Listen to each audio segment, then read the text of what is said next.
자, 두 번째는 이제 건국인데요. 지난번에도 제가 말씀드린 것 같은데 한 번만 더 짧게 말씀드리면, 한 나라가 서려면 그 나라의 기본이 되는 헌법이 먼저 만들어져야 돼요. 법 없이 국가가 서지 않습니다.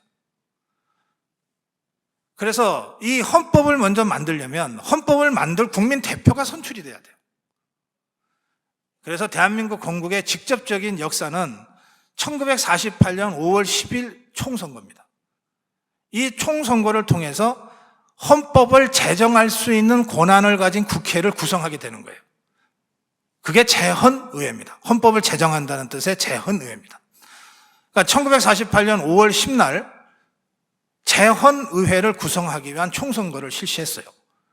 그러니까 이 1948년 5월 10일 총선거는 자유민주주의 시장경제 체제로의 대한민국을 건국하기 위한 총선거니까 자유민주주의에 반대하는 자, 시장경제를 반대하는 세력은 이 선거를 부정하고 이 선거를 방해할 수밖에 없죠.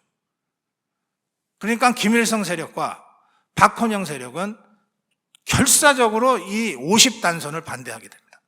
50단선을 반대하는데 김규식이는 정치적 보이콧을 통해서 선거에 참여하지 않는 방식으로 방해를 했고, 박헌영이와 김일성이는 직접 무장봉기를 일으켜서 선거를 물리적으로 하지 못하게 만들려고 획책을 했습니다.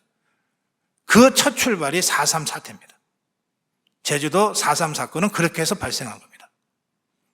그래서 실제로 1948년 5월 10날 제주도에서는 4.3 사태가 계속되고 있었기 때문에 선거를 못했어요. 그래서 제헌의회를 제주도에서는 뽑지를 못했습니다. 그런 상태에서 제주도를 제외한 전역에서는 유엔 감시하에 자유로운 선거에 의해서 제헌의회가 구성이 됐어요. 그 제헌의회가 임시의장을 누구로 뽑았을까요?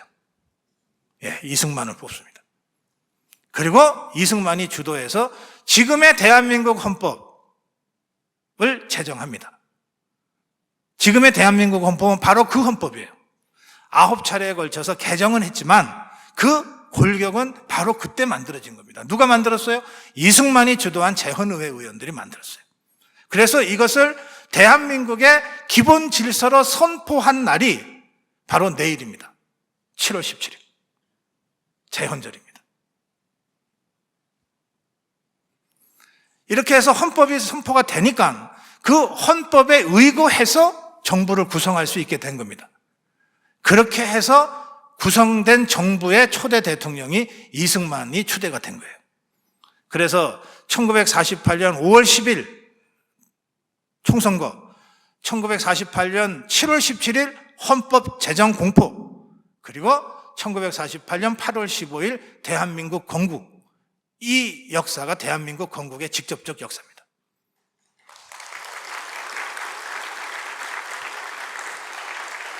지금 여러분과 제가 살고 있는 대한민국은 바로 그 과정을 통해서 건국된 나라입니다. 그러니 5월 10일 총선거와 임시의장으로서 7월 17일 헌법 제정, 그리고 초대 대통령으로서 대한민국 정부를 이끈 이승만이 없었다면 5월 10일 총선거가 가능했겠으며 7월 17일 헌법 제정 공포가 가능했겠으며 8월 15일 대한민국 건국과 정부 수립이 가능했겠느냐는 거예요.